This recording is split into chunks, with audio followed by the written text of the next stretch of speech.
elation to hear about it. That's wonderful, though. We've only disagreed on one movie. And you know what it was? Where's Papa? I've been raving about Where's Papa. Did you ever hear? I saw that, yeah. Who was in that? Years and years ago. Ruth Gordon was in it. Yes. Yeah, Where's Papa? And George Segal. Yes, an old movie. Yes, I've seen that picture. Did you love it? It was wonderful. I loved it. Well, Sissy walked out on it, and I said, what happened? I thought it was one of the best things I ever saw. It was terrific. Carl Reiner, wasn't it? I'm not sure. I think he... I think he may have been. I think he wrote it. But I remember George Segal. It was great. It was marvelous. I saw bits and pieces of it on television. I loved it. We saw it several times. Now, your views and answers, of course, have drastically changed over the years. You ever look back and laugh at some of the advice that you gave? Yes. I'm glad you mentioned that. I used to give advice to teenage girls who would ask, how do you get a fellow to like you, to date you, to want to marry you? And I started to give the advice that my mother gave me.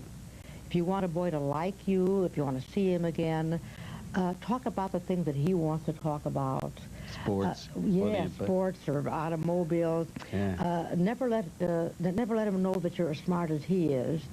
And that's trouble, yeah, isn't it? Or right. smarter, Always. Forget or it. Smarter, yes. Which girls usually are, smarter. And heaven forbid you should ever beat him at anything. Don't ever beat him at cards or at chess or at tennis, because you will damage his masculine, ego. His vanity will be crushed. Exactly. Yeah. But this is the type of advice I was handing out to teenage girls when I first became Dear Abby, because this is what my mother told me. Then I realized, well, what is this nonsense? This is ridiculous. I predated women's lib. I said, let him bone up on the things that I want to talk about, and let him please me. And I think a man today, a real man, likes a challenge. I think he likes a woman who is smart. Oh, sure. Don't you think so, Mike? Oh, sure, definitely. Definitely. I've openly admitted many times, my wife is smarter than I am. Not a whole lot, but a little bit. She's smart enough to get you, wasn't she? Yeah. Okay. Well, no, I think it was the other way around. I was smart enough to get her. I think it was that way. Many people are steadfast in their beliefs and moral views now. How do you feel you've changed yourself? Well, I hope that I've matured and grown with the times. I have not abandoned my moral standards, but I do believe that when young people become mature adults and they can live alone and support themselves, they can determine what their lifestyles shall be. Sometimes it is an embarrassment to their parents or the grandparents, but I think people could make up their own minds when they're adults on how they want to live. Mm-hmm. Now, what are the most common problems that young people are having today? Well, the same old problems, the love problems, jealousy, infidelity.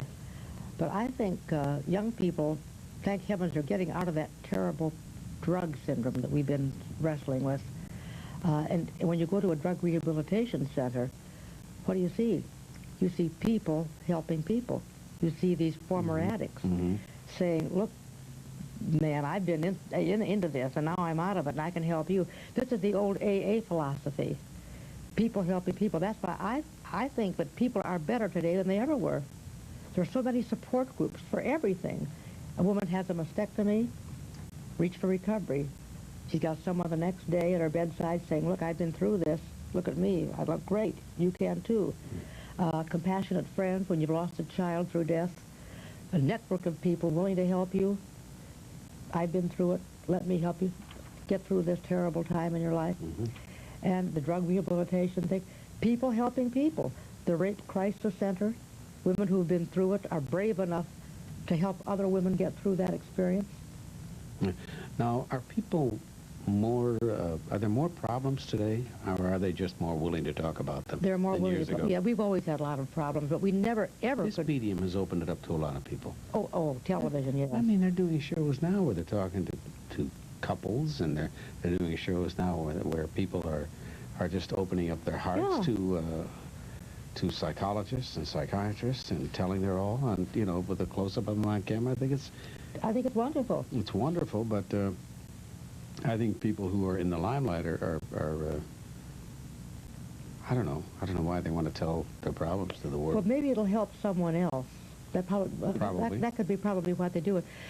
People get on camera and talk about their incestuous experiences, incest.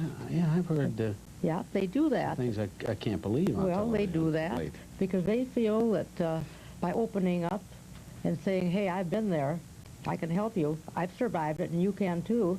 The Suicide Prevention Center has counseling for people who have attempted suicide. They sit around and they help each other. How do you feel about this much publicized incident that just occurred with Prince Andrew going off to the Caribbean with this... with the Coup Stark, yeah. I mean, this guy was fighting an ugly war, and he met this lovely girl, and he wanted to just go away and have a good time and relax. She's 25, he's 22.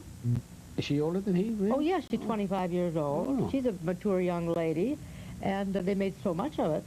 I think they could have been a little more discreet. How'd they find him in the first place? Yeah, they were discreet with Prince Charles, because he had some romances going, you know, with noted actresses, and they kept it very, very quiet. I know for a fact he went with a certain actress, a British actress, for a long time who had made pictures in this country, and we never heard anything about that. But see, Mike, that's the price of fame. And I've always said, if you want a place in the sun, you got to put up with a few blisters. Oh, that's wonderful. And that's true. That should be in here, isn't it? It is in there.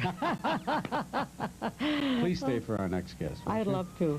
Michael Damian from The Young and the Restless is going to join us in just a moment, right after this.